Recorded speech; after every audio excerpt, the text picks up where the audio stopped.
भारत की भाषा भी संदीप भटनागर में आप सबका बहुत बहुत स्वागत है दोस्तों। आज हम शुरू करते हैं इंडिया की सबसे ठंडे डेजर्ट से जिसका नाम है लद्दाख। यहाँ आपने देखा होगा कि सड़कों पे हजारों लोग इकट्ठा हो गए। बीजेपी ऑफिस में आग लगा दी, सीआरपीएफ और पुलिस की वैन जला दी। और ये भी खबर है कि 4 लोग की मौत हुई और 80 लोग इसमें घायल हो गए। अब सवाल यह है कि यह सिर्फ प्रोटेस्ट था या सिक्स्थ शेड्यूल और स्टेटहुड की मांग थी। इसमें असलियत क्या है, आज इसके बारे में दोस्तों बात करेंगे। और मैं 4 टॉपिक इसमें ऐड करूंगा। पहला कि 24 सितंबर को लेह में क्या हुआ था। दूसरा, सोनम वांगचुक का इससे क्या रिलेशन है और उनकी मांगे क्या हैं। और फिफ्थ शेड्यूल और सिक्स्थ शेड्यूल में फर्क क्या है और क्यों सिक्स्थ शेड्यूल की मांग कर रहे हैं ये आंदोलनकारी।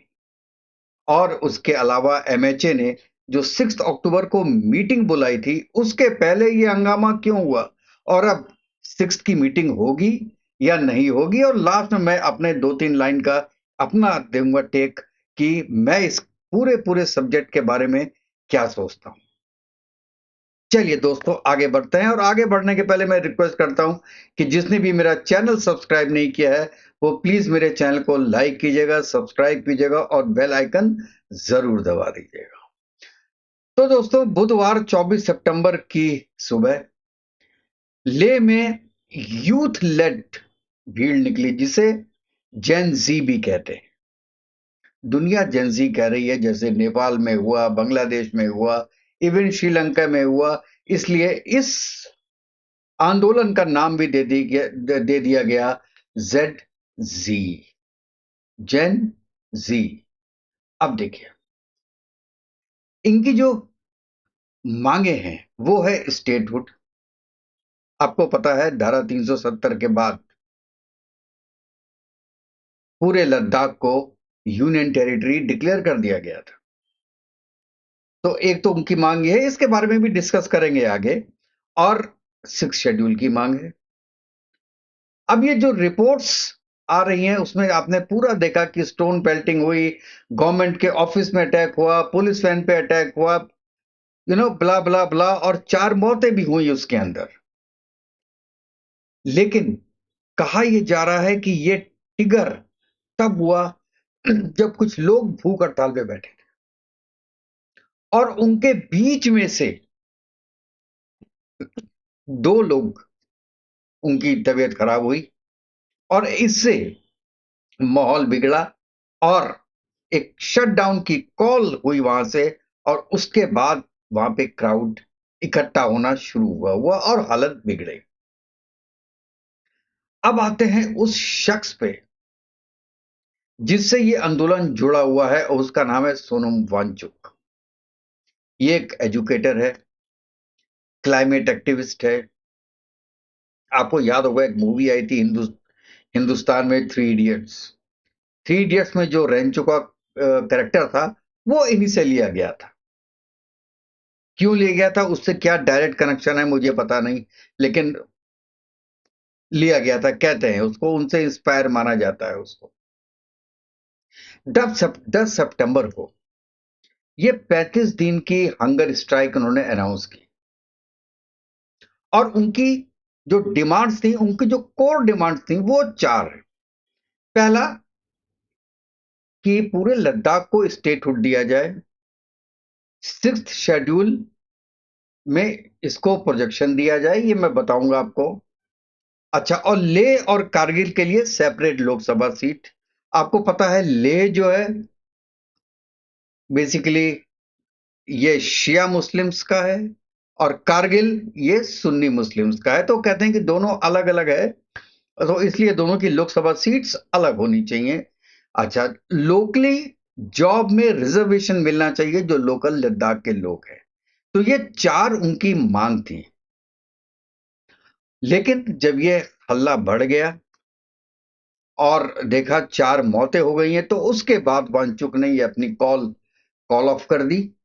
और उन्होंने कहा कि ये बेसिकली एक नॉन वायलेंस की अपील की उन्होंने।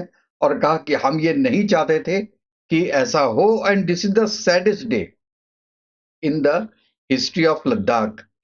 दोस्तों, यहां मैं डिफर करता हूं उनसे, क्योंकि सोनम वांगचुक के पिताजी कांग्रेसी थे, और इसमें भी एक कांग्रेस का सेनेटर, उसका बहुत बड़ा हाथ था इसके अंदर, जो पूरा ही एजिटेशन हुआ है। और उनकी फोटोज भी मैं आपको दिखाऊंगा कि वो कैसे डायरेक्टली इन्वॉल्व हुए ये पूरे एजिटेशन में। और ये एक तरीके का जो टूल किट है वो चला आ रहा है, और ये कांग्रेस ने शुरुआत की थी इससे कि जेनजी अब इंडिया में भी आ रहा है। कई जगह शुरुआत करने की कोशिश की जेनजी वाली, चाहे वो किसान यूनियन वाला हो, चाहे वो सीए के लिए एजिटेशन हो, फेल होते गए। ये भी फेल होगा, लेकिन वो अपनी तरफ से उनकी जो मेहनत है वो जारी है। और फेल क्यों होगा? ये सबसे बड़ी बात है कि यहाँ पे यूनियंस हैं, स्टूडेंट यूनियंस हैं। एक यूनियन आएगी सामने तो दूसरी यूनियन उसको रोकेगी। इसलिए ऐसी कोई एजिटेशन जेनजी वाला इंडिया में बहुत मुश्किल है होना। अच्छा, देखिए, उसके बाद जो पूरा इंसिडेंट हुआ, उसके बाद एमएचए का भी एक 10 पॉइंट नोट आया। उन्होंने बोला कि भाई, गवर्नमेंट लंबे समय से हाई पावर्ड कमेटी और सब कमेटी के जरिए बात कर रही है, एससी रिजर्वेशन जो 48% है वहां पे उसको 84% करने की बात कर रही है, और जो वुमेन है उनका 1/3 रिजर्वेशन की भी बात कर रही है। ठीक है। और दो जगह है, भोटी और पुरकी, इनको ऑफिशियल लैंग्वेज में ये सब प्रोग्रेस में लिस्ट कर दिया गया है। लेकिन उसके बाद भी भीड़ भड़क गई। 6 अक्टूबर को नेक्स्ट मीटिंग फिक्स थी, लेकिन दूसरी तरफ नेचुरल है कि पॉलिटिकल ब्लेम गेम चल रहा है। कुछ बीजेपी लीडर्स ने कांग्रेस काउंसलर पर आपका आरोप लगाए हैं, फिर काउंटर नैरेटिव्स ये बनता बनता जा रहा है, बनता जा रहा है, बनता जा रहा है। अच्छा, अब देखिए, 2019 के बाद एक लद्दाख में बेचैनी तो है, क्योंकि लद्दाख अलग से यूटी बना, वहां पे डायरेक्ट सेंट्रल का रूल है। शुरू में तो वांचुक भी खुश थे, सब लोग खुश थे, पर समय के साथ साथ उनके दो डर बढ़े। पहला, लैंड एंड रिसोर्सेस का बाहरी कंट्रोल हो जाएगा, और बिग टिकट प्रोडक्ट्स वहां पे आएंगे, जैसे अदानी, अंबानी। क्योंकि ये डेजर्ट है, डेजर्ट में हवा है, ठंडा डेजर्ट है, तो बहुत से सोलर प्रोजेक्ट्स वहां पे लग रहे हैं। और सोलर प्रोजेक्ट्स के लिए जगह चाहिए, तो जगह कहां से मिलेगी? और जगह लद्दाख के अंदर से मिलेगी, और उसको बनाएगा कौन? बड़ी बड़ी कंपनियां बनाएंगी। तो उन जगहों के एक तरीके से मालिक हो जाएंगे वो कंपनीज। ये उनकी सबसे बड़ी एक प्रॉब्लम थी, जो लोकल लोग हैं। दूसरा है, नेचुरल है, इकोलॉजी। यहां पे क्या होगा, इससे जब गर्मी होगी तो उसमें ग्लेशियर मेल्ट होगा, और दूसरा उस एरिया को मिलिटलाइजेशन हो जाएगा। तो ये सब चीजें हैं उसके अंदर। तो इसलिए लोकल लोग जो है वो अपनी वॉइसेस उठा रहे हैं इसके लिए, और अपने को कॉन्स्टिट्यूशनल सेफ गार्ड कर रहे हैं कि हम इसकी तरह हम कि ये जो जितनी भी प्रतिक्रियाएं हो रही हैं, जितनी भी एक्टिविटी हो रही हैं, ये हमारे अंडर आ जाए। अब हम बात करते हैं कि ये शेड्यूल 6 है क्या?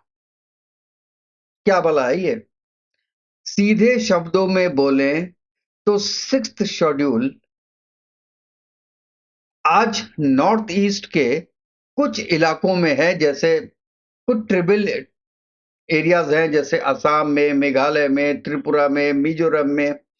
इनके लिए कुछ डिस्ट्रिक्ट्स हैं, पूरा स्टेट नहीं, कुछ डिस्ट्रिक्ट्स हैं जिनको ऑटोनोमस डिस्ट्रिक्ट बनाया गया है, कि जिसमें लॉ मेकिंग, लैंड रिसोर्सेज पर उन लोकल कमिटीज का कंट्रोल होता है, क्योंकि वहां पे दलित लोग ज्यादा हैं, तो इसलिए उनको कंट्रोल दिया गया है। आपने नक्सलवाद का नाम सुना होगा, नक्सलवाद भी शुरू ऐसे ही हुआ था। क्यों? क्योंकि जितने भी वन के एरिया हैं, जंगल एरियाज जितने हैं, माइनिंग वहीं पे ज्यादा है। माइनिंग करती है सेंट्रल गवर्नमेंट। तो वहां पे लोग कहते हैं, जो लोकल लोग होते हैं, जो वनवासी होते हैं, वो ये कहते हैं कि ये कंट्रोल हमारे पर दिया जाए। हमारे पेड़ काट रहे हो आप, तो ये कंट्रोल हमको दिया जाए। ये बात एक तरीके से सही भी है। लेकिन सेंट्रल गवर्नमेंट अगर एक जगह शेड्यूल 6 करती है, तो दलित तो बहुत जगह है। वो यूपी में भी है, वो छत्तीसगढ़ में भी है, वो आपके ये बिहार में भी हैं, असम में भी हैं, सब जगह हैं। तो आप कहां कहां पे सिर्फ शेड्यूल करोगे? फिर गवर्नमेंट क्या करेगी? अगर उनको कोई खनिज निकालना है, रेयर अर्थ निकालना है, या कोई माइंस यूज करना है, तो वो कैसे करेगी अगर लोकल बॉडी मना कर दें? तो ये काम पॉसिबल नहीं है। जो चार हो गए वो हो गए, वो कांग्रेस के राज में हुए। लेकिन अब उसको आगे बढ़ाना का मतलब यह है कि अगर आपने यहां पे सिक्स्थ शेड्यूल लगा दिया लद्दाख में, तो क्या होगा? सब बाकी उठ जाएंगे। और जो एजिटेशन, जेंजी एजिटेशन आप बोलते हो, ये एक जगह शुरू हुई है, वो फिर 10 जगह शुरू हो जाएगी। You got my point? आज केवल 4 राज्य में है, जिसमें असम में बोडोलैंड है, करबी एनालॉग है, और डीमा हासाओ है। मेघालय में खासी है, जैंटिया है, गैरो हिल्स है, और एडीसी है। मिजोरम में चकमा है, लाई है, और मारा है। त्रिपुरा में टीडीए एएडीसी है। तो लद्दाख भी इसी फॉर्म में मान कर रहा है कि हमारे जो लैंड रिफॉर्म्स हैं, लैंड में लोकल से होनी चाहिए। अभी तो सेंटर के पास है, उसमें अगर ग्रेजिंग है या माइनिंग है, सोलर है, सब में आपका लोकल गवर्नमेंट्स जो है उसका हाथ होना चाहिए। इसलिए वो शेड्यूल 6 मांग रहे हैं। अच्छा, यहां पे क्या है कि अब कई लोग कहते हैं कि 5 और 6, और 5 और 6, 5 भी लगभग यही है जो 6 का कॉन्स्टिट्यूशनल का सेफ गार्ड करते हैं। इन दोनों के लिए आर्टिकल 5 और 6 यूज होता है। ठीक है? तो अच्छा, उसमें जो आर्टिकल 5 6 में कुछ लोग ऐसे थे जो कि माइग्रेशन होके आए थे पाकिस्तान से। ठीक है ना? इस इसी इसी बेस पे, क्योंकि पाकिस्तान से भी आए थे और लोकल जो हरिजन है वो भी हैं। ठीक है ना? तो ये दोनों जो है, 5th और 6th शेड्यूल, इस पे भी डिपेंड करता है। 5th ज्यादा करता है और 6th कम करता है। अच्छा, जैसे अब आपको बता दें, जैसे 5th शेड्यूल है ना, वो ट्राइबल एरियाज हैं नॉर्थ ईस्ट के 4 राज्यों को छोड़कर, उसमें भी लागू है 5th शेड्यूल, क्योंकि बाहर के लोग आ रहे हैं उसके अंदर।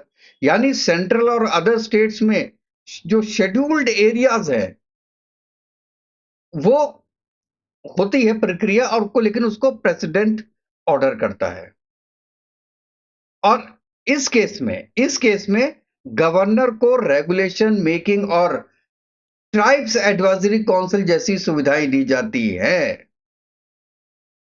और पावर जो है, जो 5th शेड्यूल में है, वो 6 की तरह काउंसिल सेंट्रिक नहीं है। और लैंड ट्रांसफर रेस्ट्रिक्शंस और प्रोटेक्शन, इसके थोड़े बहुत टूल्स उनके पास हैं। तो बेसिकली दोनों में डिफरेंस केवल यही है, अदरवाइज 5 और 6 में कुछ ज्यादा डिफरेंस है नहीं। ठीक है? अच्छा, अब क्या आता है? क्या लद्दाख को 6th शेड्यूल देना आसान है? बिल्कुल नहीं। ये इसलिए आसान नहीं है, जैसे मैंने ऊपर बताया, कि 10 राज्य फिर आ जाएंगे कि साहब ये चीज हमको भी दो। अगर उसको मिला तो हमको भी दे। आप चाइना, इसका लद्दाख का मैप देखिए, एक साइड में पूरा नॉर्थ में चाइना है, वेस्ट में पाकिस्तान।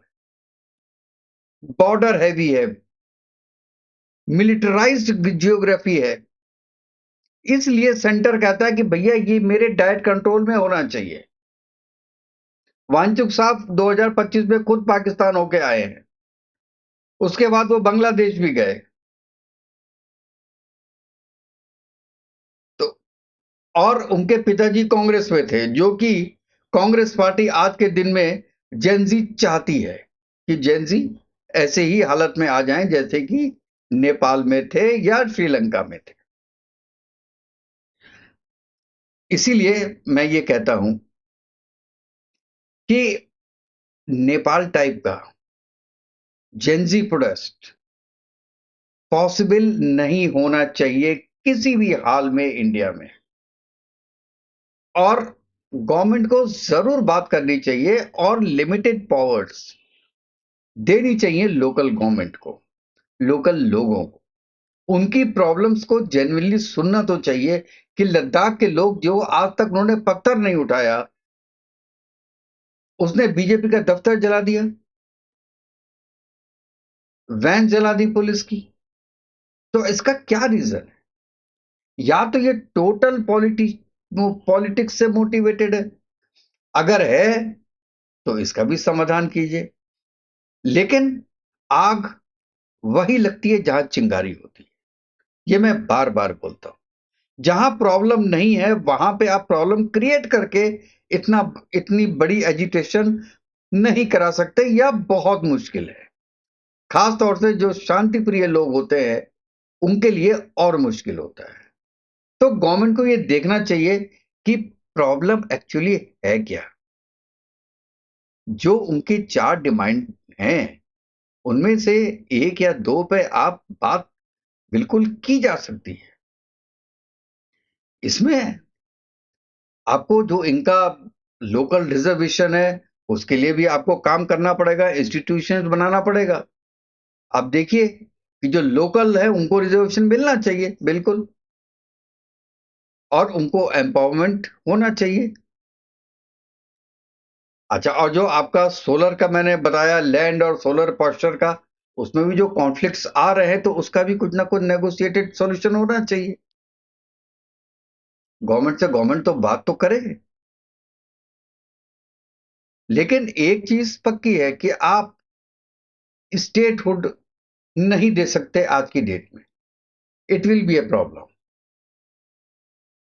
क्योंकि एक तरफ पाकिस्तान है, एक तरफ चाइना है, and these are not very healthy days going on. तो may be we have to wait for another 5 years। उसके बाद अगर आप कुछ करना चाहें तो जरूर कर सकते हैं, लेकिन आज की डेट में नहीं। जब आपको ये लगे कि हाँ the situation is within our hands, then of course you can go for state elections और लोकल लोकल गवर्नेंस। लेकिन तब तक अगर आपको ये लगता है कि this is the hand of opposition parties, I don't know, but it looks like, because Congress के लोग इसमें शामिल थे, एजिटेशन में शामिल थे, और बीजेपी का दफ्तर जलाने में शामिल थे। तो if it is like that, you have to really see that it should not, rather it should be stopped over here. और उसको ये फैले नहीं, you have to see that, propagate ना करे, दूसरे स्टेट्स में ना करे। क्योंकि अगर आपने यहां पे ये काम कर दिया या जो स्टेटहुड दे दिया और 6th पैनल में इनको ले आए, then it will spread to other states which may not be good. तो दोस्तों, लद्दाख की मांगों में कुछ दम है भी और पॉलिटिक्स भी है। हमको और हमारी गवर्नमेंट को देखना चाहिए कि what best we can do. जितना भी डेवलपमेंट का काम चल रहा है पूरे लद्दाख में, दैट शुड बी कंटिन्यूड। और अगर इकोलॉजी में कोई इफेक्ट आ रहा है, बहुत ज्यादा इफेक्ट आ रहा है, then we have to see the alternate way out. आप इसके बारे में क्या सोचते हैं मुझे अपना जरूर बताइएगा, और फिर नेक्स्ट वीडियो में मिलते हैं।